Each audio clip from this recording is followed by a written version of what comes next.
Hello, this is Boblord. Purpose of this video is detailing how to prevent and fix the invalid item injection exploit in Dark Souls 2 that causes your characters to get soft locked and the game to crash every time you open your inventory. I was really hoping I didn't have to make this video, but there's another shitbag going around who is doing just that, and I thought we were good after last time I made a fix for it, but 6 months later, another shit for brains script kiddie got their hands on it and decided to run it back. So now I'm making this video to hopefully better explain how to fix it if it happens to you, how to prevent it in the future, and also why it happens, because I like nerd shit like that. So first off, why it happens. If you don't care about this, or you just want to see how to fix it, skip ahead. I'd probably put chapters in this video, so just skip to fix 1. So, why it happens. So, there are 2 exploits that this takes advantage of in Dark Souls 2. First is invalid weapon upgrades. With weapons in this game, they only go up to plus 10 upgrade level. Dark Souls 1 went to 15, and with the way that the data is stored in Dark Souls 2 internally, they can also technically go up to 15, even though you can't upgrade higher than 10. Because you can't upgrade higher than 10, the game is not built to handle up to plus 15, even if the data type allows it to go higher. So, if you put one of these invalid ones that's somewhere between plus 11 to plus 15, the game seizes up, freaks out, and crashes. And that on its own would be fine because you can't do that without Cheat Engine normally. But then we have exploit number 2 that comes in, which is from being very, very bad at netcode and being incapable of packet validation, which allows another player to send data over to your PC, basically just saying that your character somehow picked up an item with detailing exactly what that item is, and your client just accepts it as, yeah, that totally happened, no questions asked, and spawns it in your inventory.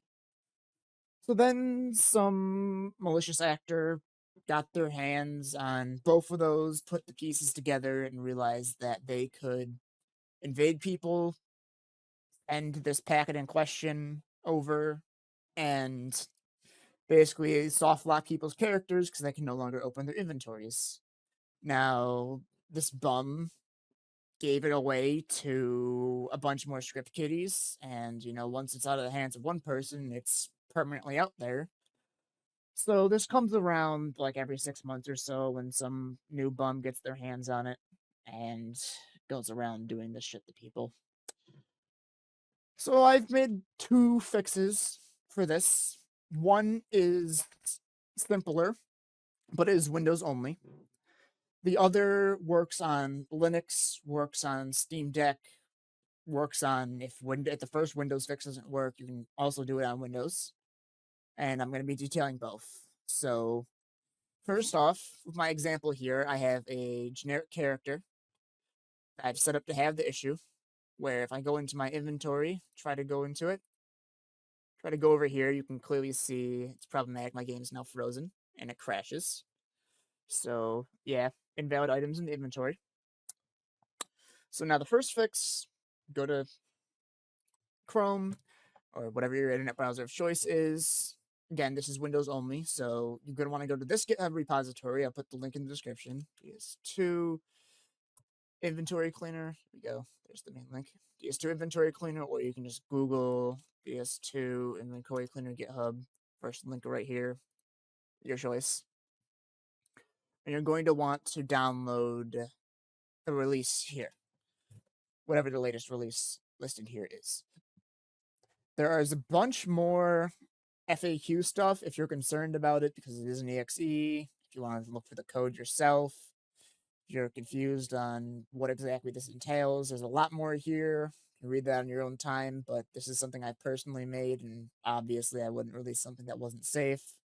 So grab the first release here, download the zip. See that downloads. Now go over to the zip file, extract all, extract. Now we have our exe here. Now we want to go back over to Dark Souls 2. And while that's opening, I'm going to open this exe. Now, Windows is very, very paranoid when it comes to running questionable programs that you download offline for good reason. But again, this is safe. If you don't trust it, you are free to take the source code or compile it yourself. It's going to be the same end result. But you just want to click more info run anyways if it complains at you. It does require administrator access just to make sure that there's going to be no problems. Now, if you read it here, before continuing, make sure you have the game open and the character with the issues and questions loaded. So, gonna do that. Open the game. Log in. Come on. Continue. Open the character with the issues, as said by the instructions in here. Now you just press any key to continue, enter. Upon continuing, this window will close and open a new window with more instructions. It may or may not appear behind your Dark Souls 2 window, so hit enter again. It pops up your new window. Once more, make sure the character with the invalid items is loaded in before continuing, which I have back here. You can see the character's clearly loaded in. Press any key to continue. Ready to start discarding items, press another key. 200 invalid items removed from the inventory. So I put 200 in because it's a character I set up as a test demo for this. And we have I put in exactly 200 items. Now we have a character here. I'm going to open that, and now you can see all the bleed daggers are gone, and we just have our 2 legitimate items. So this takes away all the invalid ones, leaves anything that's valid, and that's it. So now press a key one more time to clean up and exit. Press. If that worked for you, that's it.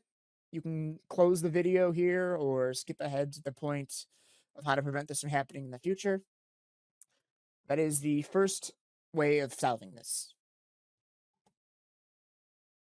All right, now for the second solution. Now, again, as I mentioned before, this is for your Steam Deck users, Linux users. The first solution on Windows didn't work. This will also work on Windows as well.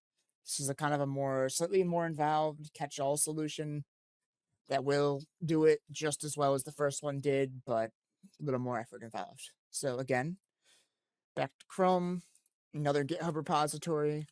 This one is Dark Souls 2. It's got the first in cheat table Bob edition. Again, you can just kind of Google Dark Souls 2 CE table Bob edition if you want, or just use the link in the description that I'll provide. First one here, it's kind of there. Now there's 2 parts to this one. You need both Cheat Engine, the table, and Cheat Engine, the program. I will be including a download link for Cheat Engine, the program, in the description, or you can grab it from the requirements section here. I don't recommend grabbing it from the requirements section here, as this links to Cheat Engine's official installer, which usually includes adware or bloatware. They are opt-out, so if you follow the instructions and read what you're doing, it's not a problem, but it still is just kind of annoying and extra steps and a little questionable. So in the description, I have included a clean copy of it that is already just out of the box, ready to go. No installation, no adware bullshit, none of that. Just grab that, download it. Now, the next part, as I mentioned, is the cheat table itself. Go over here to the releases tab, click on the latest. Might not be 4.09.1, just whatever the latest is. You want to download that top zip file right there. Great. So now we have both the zip for the cheat table and the zip for the cheat engine itself. So now you're going to want to open the cheat engine zip, extract all, extract. This will take a second, so while that's running, go over to the cheat table, same deal, extract all, extract. So there we go. Now we got both cheat engine and the cheat table over here inside the dist folder. So now what you want to do is you want to go down to cheatengine.exe over here.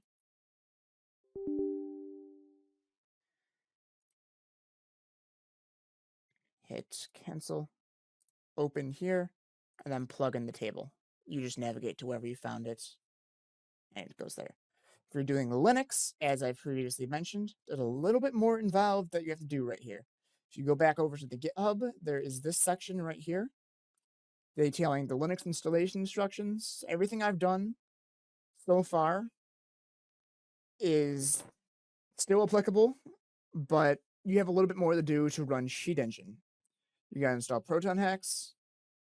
You gotta run Sheet Engine via this command right here, and you just do the same exact load I just did, and then everything else is the same.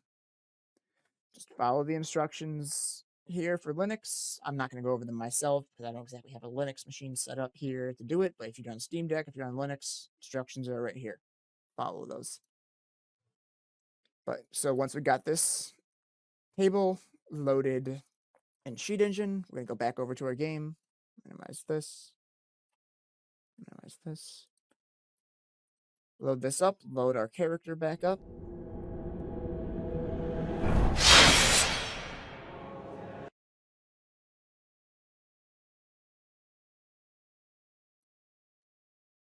Continue. Load the character with the issues. Now we're going to go, once this loads, we're going to go over to the table. We're going to click the checkbox here. If there's no pop-ups, that's good. Keep going. Sometimes there's a pop-up saying your game might be outdated, your table might be outdated. Just follow the information in the pop-ups. I've added them to this table to kind of make sure that everything's good and that there's not going to be any issues or anything like that. They're good info. Make sure you read them if any pop-ups do appear upon clicking open. Now that we're here, you're going to go to scripts and miscellaneous, and there are two important parts here. We have plus 14 crash protection and discard all items with invalid upgrade levels. If you just want to get rid of them, you don't care what else happens, you go to discard here, and you just go click the checkbox for activate script. But before I do that, I want to show you plus 14 crash protection down here. We're going to toggle this one on. What this does is it allows you to be able to access your inventory and see these invalid items without crashing. So you could just manually discard every single one, but they spawn like 200. That's obviously a little problematic. And that takes like 20 minutes, so that's not ideal. So what there is instead, you don't need crash protection. Just figured it was useful if you wanted to mess around with it a little bit. But if you want to get rid of them quickly, you just, again, click on discard all items here, activate script. Now we're going to go back. Boom, all gone. Perfect, just like that. Then you don't need Sheet Engine anymore. You can continue on your game as normal. Everything else should be fine for you. And that's both of the ways to fix it. Now, the next part of this that I kind of want to explain is how to prevent this from happening again in the future. It is possible to prevent this from occurring, preventing the people doing it from invading your world, all that fun stuff. So there is a third-party anti-cheat mod that you have to install for this. I'm going to go over to Google. It's a Nexus Mods mod, and it's just Blue Acolyte DS2. I'll put a link to it in the description as well. So what this is a third-party anti-cheat mod made by UE, who's a reputable community modder who's done anti-cheats for Dark Souls 3 when that game was problematic. He's done the Dark Souls 2 one as well. And this prevents the malicious packets that someone trying to brick your save would be sending to your game, and prevents them from being interpreted or read by the game, or so the items don't get picked up or even put in your inventory. It includes a lot more other quality of life features to prevent other exploits, catch other cheaters, some nice quality of life things for online play, but all that is optional. So what you want to do is you want to go over this Nexus Mods page here, File, Manual Download, the main file, slow download, doesn't matter. We got it here. You're going to want to open that, extract all, extract. Now where we want to go from here is you want to take these two files here. I'm just going to close Dark Souls 2. We don't exactly need this right now. So we want to take this. We want to put this in, I can navigate my files over here. You want to put this in your Steam library files for Dark Souls 2. So this is done through opening your Steam page, pull open Dark Souls 2 here, right-click on it, manage, browse local files. and this opens your Dark Souls 2 game folder. You want to go to game, and you just want to take wrong tab. You want to take those two files from Blue Acolyte. I closed it. Let me just quickly reopen my downloads folder over here. Just give me a second.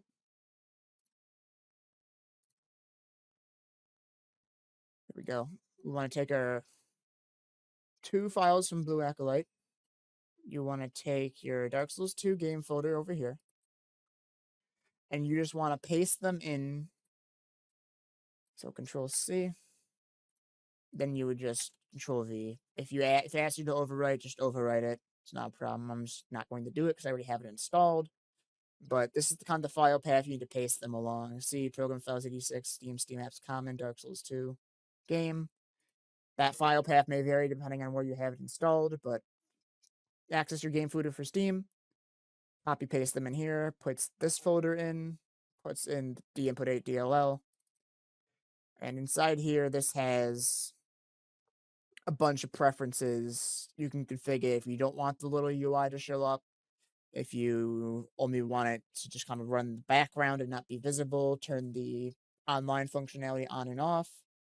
Take backup saves, which is really nice. All sorts of things, but what you don't need to do any of that if you don't want to. If you want to take some time and look at it, feel free. But just paste those two files in, reboot the game. If you have the little overlay on, you'll notice it says Blue Acolyte in the top left corner of your game, but that will prevent anyone from injecting items into your game in the future and protect you from any other malicious activities. So that about covers everything I wanted to cover. Hopefully this video was informative and explained what exactly you need to do in a way that you can easily replicate it. If you have any questions, concerns, just want to call me a shithead in the comments, go for it. I've made both the GitHub repositories for both Method 1 and Method 2 myself. They're my own personal projects. You are free to ask me questions on them, use them. Of course, I'm going to be saying they're safe. But yes, they are safe. You're free to run them through VirusTotal or any other antiviruses you want. And yeah, so thanks for watching. Again, if you have questions, feel free to contact me. All the links you need should be in the descriptions. See you later.